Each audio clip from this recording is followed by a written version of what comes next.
نحمده ونصلي على رسوله الكريم أما بعد فأعوذ بالله من الشيطان الرجيم بسم الله الرحمن الرحيم فمن أظلم ممن كذب على الله وكذب بالصدق إذ جاءه أليس في جهنم مثوى للكافرين والذي جاء بالصدق وصدق به أولئك هم المتقون لهم ما يشاءون عند ربهم ذلك جزاء المحسنين ليكفر الله عنهم أسوأ الذي عملوا ويجزيهم أجرهم بأحسن الذي كانوا يعملون أليس الله بكاف عبده ويخوفونك بالذين من دونه ومن يضلل الله فما له من هاد ومن يهد الله فما له من مضل أليس الله بعزيز ذي انتقام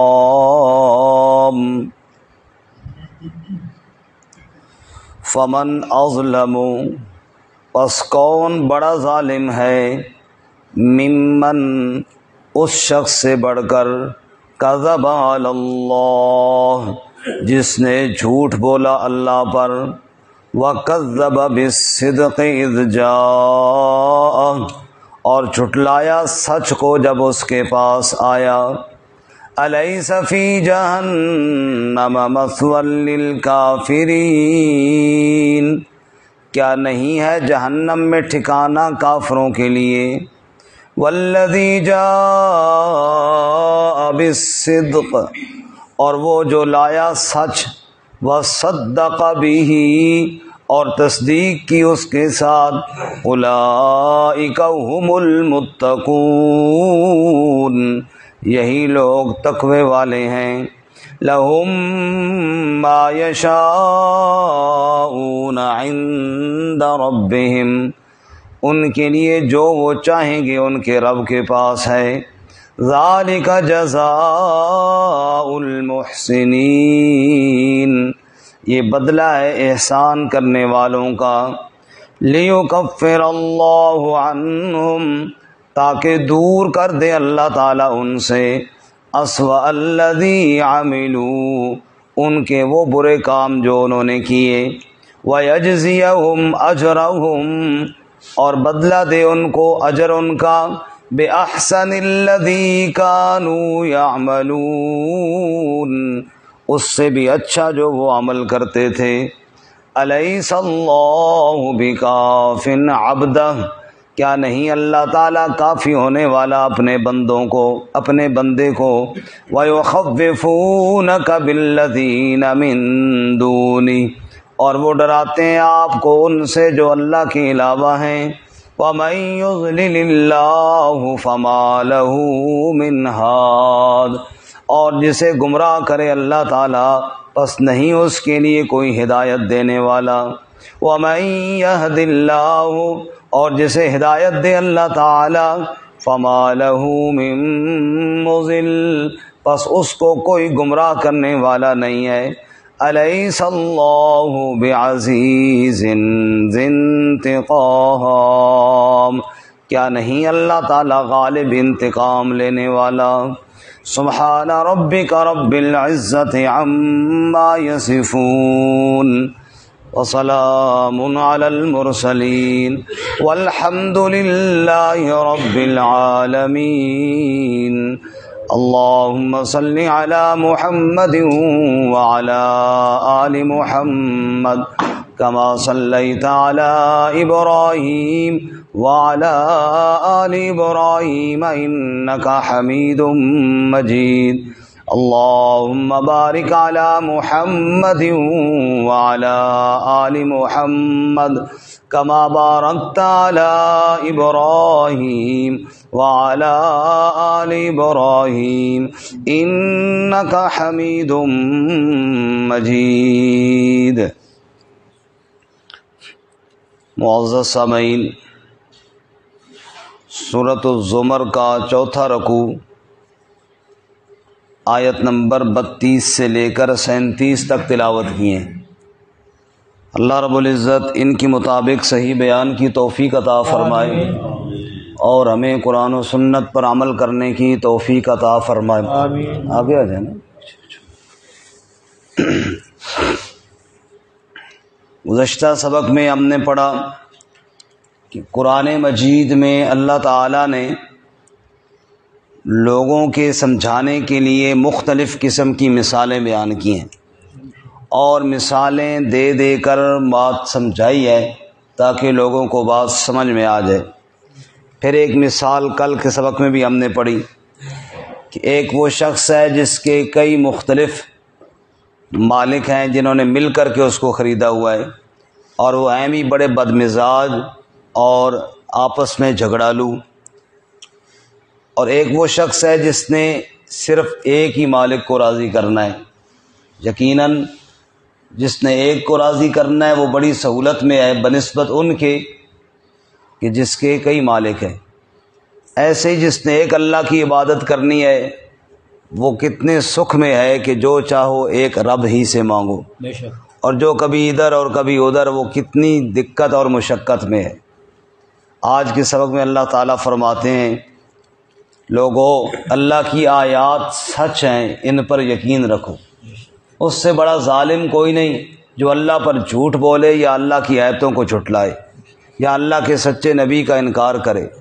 اللہ تعالیٰ ہم سب کو دل و جان سے تصدیق کرنے کی توفیق عطا فرمائے۔ ارشاد فرمایا فمن اظلم، پس کون بڑا ظالم ہے، ممن اس شخص سے بڑھ کر، کذب علی اللہ جس نے جھوٹ بولا اللہ پر، نعوذ باللہ من ذالک، جس کو اللہ نے رسول نہیں بنایا اور وہ جھوٹا بے ایمان نبوت کا جھوٹا دعویٰ کر کے کہتا ہے میں اللہ کا رسول ہوں، تو اللہ پر کیا بولا؟ جھوٹ بولا۔ اس سے بڑا ظالم کوئی نہیں۔ اسی طرح جس شخص نے یہ کہا کہ نعوذ باللہ اللہ کی اولاد ہے، اس نے اللہ پر کیا بولا جی؟ جھوٹ بولا۔ جس نے کہا اللہ تعالیٰ کا کوئی شریک ہے، کوئی نائب ہے، اس نے اللہ پر جھوٹ بولا۔ اس سے بڑا ظالم کون ہے جو اللہ پر جھوٹ بولے؟ وَكَذَّبَ بِالصِّدْقِ إِذْ جَاءَهُ، اور جس نے سچ کو جھٹلایا جب سچ اس کے پاس آیا۔ اور سب سے بڑا سچ تو میرے رب کا کلام ہے، اور سب سے بڑا سچا تو اللہ کا رسول محمد الرسول اللہ صلی اللہ علیہ وسلم۔ سچے رسول سچ لے کر آئے اور جس نے جھٹلا دیا اس سے بڑا ظالم اور کوئی نہیں۔ الیس فی جہنم مثوی للکافرین، کیا جہنم ٹھکانہ نہیں ہے کافروں کا؟ یعنی جہنم ٹھکانہ ہے کافروں کا، جو اللہ پر جھوٹ بولیں ان کا ٹھکانہ بھی جہنم، جو اللہ کی سچی آیات کو جھٹلائیں ان کا ٹھکانہ بھی جہنم، جو اللہ کے سچے نبی صلی اللہ علیہ وسلم کو جھٹلائیں ان کا ٹھکانہ بھی جہنم۔ اللہ ہمیں جہنم سے محفوظ فرمائے۔ والذی جاء بالصدق، اب تقابل بھی ساتھ ساتھ چل رہا ہے نا، سورت کا خاص موضوع ہے کہ اللہ تعالیٰ دونوں گروہوں کا تقابل بیان کر رہے ہیں۔ اب تقابل سنیے، دوسرے اس کے برعکس والذی جاء بالصدق، اور وہ جو سچ لے کر آئے، اور سچ لانے والے کون ہیں؟ محمد الرسول اللہ، سب کہو صلی اللہ علیہ وسلم۔ والذی جاء بالصدق، وہ جو سچ لے کر آئے، وصدق بہ، اور پھر سچ کی تصدیق کی۔ آپ صلی اللہ علیہ وسلم نے بھی اس کی تصدیق فرمائی اور آپ کے غلاموں نے بھی اس کی تصدیق فرمائی۔ بعض مفسرین نے جا بالصدق سے مراد رسول اللہ صلی اللہ علیہ وسلم لیے، اور وصدق بھی سے ابو بکر صدیق مراد لی رضی اللہ تعالی، جنہوں نے سب سے پہلے تصدیق کی، جنہوں نے امت میں سب سے پہلے۔ بہرحال عام ہے اس میں باقی صحابہ کرام بھی جو پہلے تصدیق کرنے والے، ابو بکر پہلے تصدیق کرنے والے ہیں تو علی رضی اللہ عنہ بھی پہلے تصدیق کرنے والے ہیں، اور حضرت اماں جی خدیجۃ الکبریٰ رضی اللہ تعالیٰ عنہ بھی پہلی تصدیق کرنے والی ہیں، اور حضرت زید رضی اللہ تعالیٰ عنہ بھی پہلی تصدیق کرنے والے ہیں۔ بہرحال والذی جاء بالصدق وصدق بہ، باقی درجہ بدرجہ جو بھی ایمان لایا وہ سب تصدیق کرنے والے ہیں۔ رب فرماتے ہیں میرا محبوب سچ لے کر آیا، پھر جس نے اس سچ کی تصدیق کی اولئک هم المتقون، یہ لوگ تقوی والے ہیں۔ یہ لوگ بولو کیا ہیں جی؟ تقوی والے ہیں، پرہیزگار ہیں۔ معلوم ہوا میرے محبوب صلی اللہ علیہ وسلم کے پاس آ کر ایمان قبول کرنے والے، وہ میرے نبی کے یار، میرے نبی کے صحابہ، وہ کیا ہیں؟ تقوی والے ہیں۔ وہ کیا ہیں جی؟ بولو تقوی والے۔ قرآن مجید کئی جگہ پر ان کی عظمت کو بیان کرتا ہے۔ کہیں اللہ فرماتے ہیں اولئک هم المؤمنون حقا، یہ صرف مومن ہی نہیں پکے مومن ہیں۔ اللہ کا فرماتا ہے یہ کیا ہے؟ پکے مومن ہیں، مؤمنون حقا۔ کہیں اللہ فرماتے ہیں اولئک هم الراشدون، یہ رشد و ہدایت پانے والے ہیں۔ کہیں فرمایا اولئک هم الفائزون، یہ کامیاب ہونے والے ہیں۔ کہیں فرمایا اولئک هم المفلحون، یہ فلاح پانے والے ہیں۔ کہیں فرمایا کتب فی قلوبہم الایمان، ان کے دلوں میں ایمان میں اللہ نے خود لکھ دیا ہے۔ اور کہیں اللہ فرماتے ہیں اولئک حزب اللہ، اے میرے محبوب یہ جو تیرے یار ہیں، یار تیرے ہیں لیکن لشکر اور فوج میری ہے۔ سبحان اللہ۔ قرآن مجید ان کی عظمت کو بیان کرتا ہے۔ بات ذہن میں رہے، معصوم انبیاء کے علاوہ اور کوئی نہیں ہے۔ معصوم انبیاء علیہ الصلوۃ والسلام ہیں، لیکن صحابہ کرام معصوم تو نہیں، لیکن اللہ قرآن میں فرماتے ہیں لہم مغفرۃ، لہم مغفرۃ، میں نے ان کے لیے مغفرت کے وعدے کر رکھے ہیں۔ جن کے لیے مغفرت کے وعدے رب نے کر رکھے ہوں ان کے اوپر تنقید کرنا اور ان کی غلطیاں چننے بیٹھ جانا کہ جناب میں جی تحقیق کر رہا ہوں، جناب میں تحقیق کیا ہے، میں ان کی غلطیاں چن رہا ہوں، بڑا کام کر رہا ہے۔ ارے بابا یہاں پر میں بیٹھ جاؤں نا، جتنے ہم یہاں پہ لوگ بیٹھے ہیں، اور میں کہوں جناب یہ حاجی صاحب بیٹھے ہیں، اچھا ان کے اندر کون کون سی غلطیاں میں نوٹ کروں، دوسرے جناب علی بھائی کے اندر کتنی غلطیاں یہ میں نوٹ کروں، فلاں ڈاکٹر صاحب میں کتنی غلطیاں میں نوٹ کروں، اور یہ میں کیا کر رہا ہوں جی؟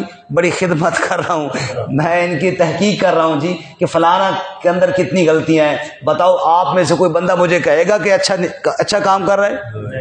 بھائی یار اس کیڑے کام پائیں گے جب میں آپ کی غلطیاں چننے بیٹھ جاؤں تو یہ برا کام ہے، تو میں ان کی غلطیاں چننے بیٹھ جاؤں جن کے لیے رب نے مغفرت کے وعدے کیے، بتاؤ یہ اچھا کام ہے؟ ہم کہتے ہیں بادشاہ بڑا جی تحقیق بڑی ہے جی، تحقیق بڑی ہے جی، بڑی تحقیق ہے کہ صحابہ کی غلطیاں چن رہا ہے، بڑی تحقیق ہے کہ جناب ان کی غلطیاں چن رہا ہے جن کے لیے رب نے مغفرت کے وعدے کر رکھے ہیں، یہ بڑی تحقیق ہے۔ یہ تو علم کے نام پر جہالت ہے، یہ تو دین کا مزاج ہی نہیں، یہ تو شریعت کا حکم ہی نہیں۔ میرے والد صاحب دنیا سے چلے گئے، اللہ ان کی مغفرت فرمائے۔ مجھے پتا ہے کہ انسان ہونے کے ناطے ان سے کئی غلطیاں ہوئی ہیں، لیکن میں جب بھی ان کا ذکر کرتا ہوں ان کی اچھائیوں کا ذکر کرتا ہوں، ان کی برائیوں کا ذکر نہیں کرتا، ان کی اچھائیوں کا ذکر کرتا ہوں۔ جب میں اپنے باپ کو جانتے ہوئے بھی کہ اس میں غلطیاں ہیں پھر بھی غلطیاں چھپاتا ہوں تو ان کی غلطیاں کیوں گننے بیٹھ جاتا ہوں جن کے لیے رب نے مغفرت کے وعدے کر رکھے ہیں، جن کو رب کہتا ہے اولئک هم المتقون، جن کو رب کہتا ہے اولئک هم المفلحون، جن کو رب کہتا ہے لهم مغفرۃ، کہ میں نے ان کے لیے مغفرت کے وعدے کر رکھے ہیں۔ اس لیے جب اپنوں کی غلطیاں چھپانے کا حکم ہے تو پھر ان کی غلطیاں کس نے تمہیں کہا ہے کہ تم گننے بیٹھ جاؤ اور یہ بڑی تحقیق ہو رہی ہے؟ دیکھیں توجہ ہے سب حضرات کی، رسول اللہ صلی اللہ علیہ وسلم تشریف فرماتے، ایک جنازہ گزر رہا تھا، صحابہ نے کہا یا رسول اللہ صلی اللہ علیہ وسلم، بڑا اچھا آدمی تھا، بڑا نیک آدمی تھا، لوگوں کا بڑا خیر خواہ تھا، بڑی اچھی زندگی گزاری ہے۔ آپ نے فرمایا وجبت، واجب ہو گئی۔ پھر تھوڑا دیر بعد ایک اور جنازہ گزرا، لوگ بولے بڑا ظالم تھا جی، بس بہت شرارتی آدمی تھا، زندگی بڑی برائیوں میں گزاری، چلا گیا۔ حضور نے فرمایا وجبت، واجب ہو گئی۔ صحابی نے پوچھا یا رسول اللہ ما وجبت، کیا واجب ہو گئی؟ اس کے لیے بھی آپ نے فرمایا واجب ہو گئی، اس کے لیے بھی آپ نے فرمایا واجب ہو گئی۔ میرے نبی صلی اللہ علیہ وسلم نے فرمایا جس کی لوگ اچھائیاں بیان کر رہے ہیں نا اس کے لیے جنت واجب ہو گئی، جس کی لوگ برائیاں بیان کر رہے ہیں اس کے لیے جہنم واجب ہو گئی۔ تم گواہ ہو جو گواہیاں دے رہے ہو۔ ارے میرے بھائی، اس لیے فرمایا مرنے والوں کی اچھائیوں کو بیان کرو، ایک عام مسلمان کے بارے میں، صحابہ کی بات نہیں، کوئی عام انسان بھی جب دنیا سے فوت ہو جائے اس کی برائیوں کو بیان نہیں کرنا بلکہ اس کی اچھائیوں کو بیان کرنا ہے۔ جب ایک عام مسلمان کے بارے میں یہ حکم ہے، ان ہستیوں کے بارے میں میں پتہ نہیں کیوں بیٹھ جاتا ہوں برائیاں بیان کرنے کے لیے، اور سمجھ رہا ہوں جی میں نے تو جناب کوئی اپنی طرف سے بات تو نہیں کی ہے، میں نے تو وہ چنی ہے بات جو فلاں کتاب میں لکھی ہوئی ہے، جو فلاں جگہ میں لکھی ہوئی ہے۔ میرے بھائی یہ بات پہلے ذہن میں بٹھا کہ صحابہ اکرام معصوم نہیں ہیں، معصوم انبیاء علیہ السلام ہیں، لیکن میری ڈیوٹی یہ نہیں ہے کہ میں بیٹھ کر ان کی وہ غلطیاں چنوں جن غلطیوں کے بارے میں رب نے مغفرت کا وعدہ کر رکھا ہے۔ ابھی حال ہی میں گزشتہ ہفتے ایک بدبخت نے عثمان رضی اللہ تعالیٰ عنہ کے بارے میں ایسے نازیبا اور گھٹیا الفاظ استعمال کیے جو زبان پہ لاتے ہوئے شرم آتی ہے، ایسے گھٹیا الفاظ جن کو دہرانے کی ضرورت بھی نہیں ہے، اور جناب صرف اس وجہ پر جس بات پر اللہ تعالیٰ نے قرآن میں 3 دفعہ مغفرت کے اعلان کر دیا ہے کہ غزوہ احد میں جو صحابہ اکرام حالات کی وجہ سے پسپا ہوئی، قرآن نے کہا وَلَقَدْ عَفَا اللَّهُ عَنْهُمْ نمبر 1، وَلَقَدْ عَفَا عَنْكُمْ نمبر 2، فَاعْفُ عَنْهُمْ نمبر 3۔ اللہ فرماتے ہیں وَلَقَدْ عَفَا اللَّهُ عَنْهُمْ، رب نے ان کو معاف کر دیا۔ پھر اللہ صحابہ کو مخاطب کر کے کہتے ہیں وَلَقَدْ عَفَا عَنْكُمْ، اللہ نے تمہیں معاف کر دیا۔ نمبر 3 اللہ اپنے نبی سے کہتے ہیں فَاعْفُ عَنْهُمْ، تو بھی ان کو معاف کر دے میرے نبی۔ جب اللہ بھی معاف کر رہا ہے اور نبی بھی معاف کر رہا ہے، صدیوں بعد اس غلطی کو یاد کر کے اتنے بھونڈے اور گندے الفاظ میں تذکرہ کرنا اور پھر کہنا میں کوئی اپنی طرف تو گل کی تھی جناب، میں نے تو جناب فلاں کتاب سے پڑھا ہے بدبختی یا نہیں؟ ایمان سے بتاؤ، بد نصیبی ہے یا نہیں ہے؟ جن کے لیے اللہ قسمیں کھا کھا کے مغفرت کے وعدے کر رہا ہے۔ اللہ تعالی ہم سب کو ہدایت نصیب فرمائے اور اپنی فکر کی توفیق عطا فرمائے، چاہے جائے کہ ہم ان ہستیوں پر تنقید اور تبرہ شروع کر دیں اور بکواسات شروع کریں۔ بہرحال میں نے جمعے والے دن بھی عرض کیا، کئی ساتھی جمعے میں نہیں ہوتے، پھر سنا دوں، بڑی دلچسپ بات ہے، توجہ ہے سب حضرات کی۔ کہتے ہیں نسلی کتا جس نے پال کر رکھا ہوا ہو نا وہ کبھی مالک کو نہیں بھونکے گا۔ ایسا ہی ہے، مالک گھر میں آئے کتا بھونکے گا جی؟ نہیں۔ مالک کی بیویاں گھر میں آئے ان کو بھی نہیں بھونکے گا، مالک کے بچوں کو بھی نہیں، اور مالک کے دوستوں کو بھی نہیں بھونکے۔ جو روز آتے ہیں کتا بھی پہچان لیتا ہے یہ میرے مالک کے دوست ہیں، یہ اس کی بیوی بچے ہیں، ان کو بھی نہیں بھونکتا۔ اس لیے یہ کیسے ہیں کہ جناب کبھی نبی کے ازواج پہ تبرہ، کبھی نبی کی اولاد پہ تبرہ اور کبھی نبی کے اصحاب پہ تبرہ۔ ارے وہ 4 ٹانگوں والا بھی جان لیتا ہے یہ مالک ہے، یہ اس کے دوست ہے، یہ اس کی بیوی ہے، یہ اس کے بچے ہیں، وہ بھی اپنی زبان روک لیتا ہے، اور تمہیں شرم نہیں آتی کبھی نبی کے ازواج کے بارے میں، کبھی نبی کے اصحاب کے بارے میں، کبھی نبی کی اولاد کے بارے میں بک بک کر رہے ہو۔ قرآن کہتا ہے اولئک هم المتقون، جن پہ تو تبرہ کرتا ہے نا وہ تقوی والے ہیں۔ وہ کیا ہیں بولو؟ تقوی والے، سارے بولو وہ کیا ہیں؟ تقوی والے ہیں۔ لہم ما یشاؤون عند ربہم، ان کے لیے جو وہ چاہیں گے رب کے پاس موجود ہوگا۔ ذالک جزاء المحسنین، یہ بدلہ احسان کرنے والوں کا۔ لیو اگلی بات سنو، تو کہتا ہے فلاں نے یوں کیا اور فلاں نے یہاں کیا۔ لیکفر اللہ عنہم اسوأ الذی عملوا، اگر ان سے کوئی غلطی ہو بھی گئی تو رب ان کی غلطیوں کو دور فرما دے گا۔ سب کہو سبحان اللہ۔ اللہ ان کی غلطیوں کو کیا کہ یہ نظر نہیں آتا؟ یہ قرآن کے یہ آیتیں نظر تمہیں نہیں آتی جن میں اللہ فرما رہے ہیں لیکفر اللہ عنہم اسوأ الذی عملوا ویجزیہم اجرہم باحسن الذی کانوا یعملون، اور رب جب بدلہ ان کو دے گا جو انہوں نے عمل کیا اس سے بھی عمدہ اور اچھا اور اعلیٰ کر کے بدلہ عطا فرمائے گا۔ جن کے لیے رب نے بدلے تیار کیے ہوں ان پر میں تنقید کرنے بیٹھ جاؤں، اللہ مجھے ہدایت نصیب فرمائے۔ باقی بھروسہ رکھنا ہے تو کس کی ذات پہ رکھنا ہے؟ الیس اللہ بکاف عبدہ، بھروسہ رکھو اللہ کی ذات پر۔ الیس اللہ بکاف عبدہ، کیا اللہ کافی نہیں اپنے بندے کو؟ اللہ اکبر، کتنا پیارا انداز ہے۔ کیا اللہ کافی نہیں اپنے بندے کو؟ رب کے ہوتے ہوئے کسی اور پر بھروسہ رکھنے کی کیا ضرورت ہے؟ رب کے ہوتے ہوئے تیرے بنا سہارا کون، تجھ بن اور ہمارا کون؟ الیس اللہ بکاف عبدہ، کیا اللہ اپنے بندے کو کافی نہیں؟ وَيُخَوِّفُونَكَ بِالَّذِينَ مِن دُونِهِ، اور وہ ڈراتے ہیں آپ کو ان سے جو اللہ کے علاوہ ہیں، رب کے علاوہ اوروں سے ڈراتے ہیں۔ میرے محبوب آپ نے اوروں سے نہیں ڈرنا، ڈرنا ہے تو کس سے ڈرنا ہے؟ وَمَن يُضْلِلِ اللَّهُ فَمَا لَهُ مِنْ هَادٍ، جسے اللہ گمراہ کرے اسے کوئی ہدایت دینے والا کوئی نہیں۔ رب کے ہوتے ہوئے غیروں سے ڈر رہا ہے اور الٹا اللہ کے نبی کو بھی ڈرا رہا ہے۔ تفسیر بیان القرآن میں حضرت تھانوی رحمۃ اللہ علیہ نے یہاں پر بڑا خوبصورت جملہ لکھا ہے، میں نے رات کو پڑھا تو میں نے ساتھ نوٹ بھی کر لیا۔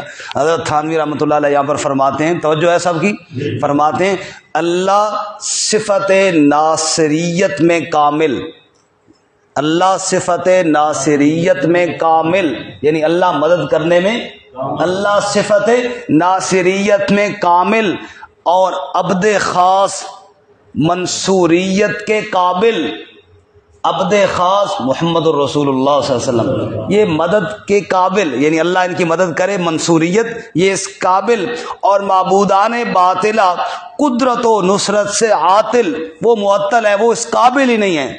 اللہ صفت مدد کرنے میں پورا کامل ہے اور اس کا بندہ محمد صلی اللہ علیہ وسلم اس قابل ہے کہ ان کی مدد کی جائے، اور جن سے تم ڈراتے ہو وہ ککھ نہیں کر سکتے۔ تو فرمایا پھر جب بندہ رب کو چھوڑ کر ان سے ڈرائے تو گمراہ نہیں بنے گا تو اور کیا بنے گا؟ اس لیے آگے اللہ تعالیٰ نے فرمایا وَمَن يُضْلِلِ اللَّهُ فَمَا لَهُ مِنْ هَادٍ وَمَن يَهْدِ اللَّهُ فَمَا لَهُ مِن مُضِلٍّ، جسے رب ہدایت دے پھر اسے کوئی گمراہ کرنے والا بھی کوئی نہیں۔ الیس اللہ بعزیز ذی انتقام، کیا اللہ غالب بدلہ لینے والا نہیں ہے؟ مطلب یہ ہے کہ کیوں نہیں ہے؟ رب سے بڑھ کر اور قوت اور طاقت والا کون ہو سکتا ہے؟ اللہ ہمیں اپنی ذات پر